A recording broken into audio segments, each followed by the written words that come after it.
सलाम आलेकुम नमस्ते दर्शक साथीहरू। परिवर्तनको यात्रा अझै जारी छ। पहिलो भागमा हामीले हर्का सम्पाङको नेतृत्व, श्रमदान अभियान र जनविश्वासको बारेमा चर्चा गर्यौं।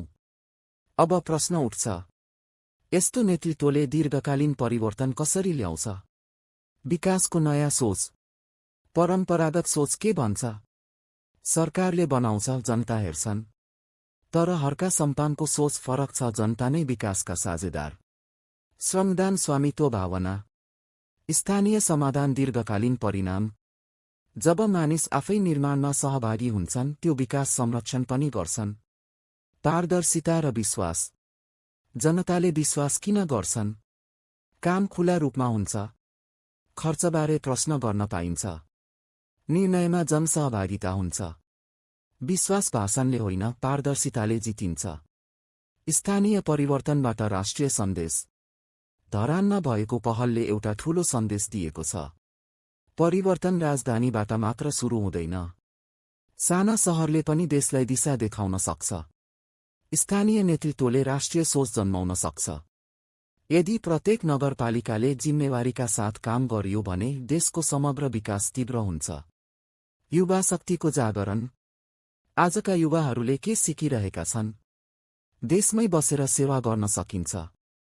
राजनीति भनेको झगडा होइन, समाधान हो। सानो प्रयासले ठूलो परिवर्तन ल्याउन सक्छ। युवाहरू सक्रिय भए भने देशको भविष्य सुरक्षित हुन्छ। हामीले अब के गर्न सक्छौं? परिवर्तन हेरेर मात्र पुग्दैन, सहभागी बन्नुपर्छ। आफ्नो समुदायमा सहयोग गर्नुहोस्। स्वच्छ र इमानदार नेतृत्वलाई साथ दिनुहोस्। समस्या देख्दा आलोचना मात्र होइन, समाधान खोज्नुहोस्। किनकि देश परिवर्तन दर्शक भएर होइन, सहभागी भएर सम्भव हुन्छ। प्रेरणादायी निष्कर्ष, साँचो नेता त्यो हो जो जनतामाथि शासन गर्दैन, जनतासँगै यात्रा गर्छ। साँचो विकास त्यो हो जो कागजमा होइन, जनताको जीवनमा देखिन्। र साँचो परिवर्तन त्यो हो जसमा हामी सबै सहभागी हुन्छौं। यदि तपाईलाई यो भिडियो उपयोगी लाग्यो भने लाइक गर्नुहोस्, साथीहरूलाई शेयर गर्नुहोस् र सकारात्मक सन्देश फैलाउन मेरो च्यानल सब्स्क्राइब गर्न नभुल्नुहोस्। धन्यवाद। साधारण मान्छे, असाधारण हिम्मत, यही हो हर्का सम्पाङ। कहिलेकाहीँ इतिहास लेख्न ठूलो कुर्सी चाहिँदैन, चाहिन्छ त ठूलो मन। हर्का सम्पाङ त्यो नाम हो जसले हामीलाई सिकायो, यदि मन साँचो छ भने परिवर्तन सम्भव छ।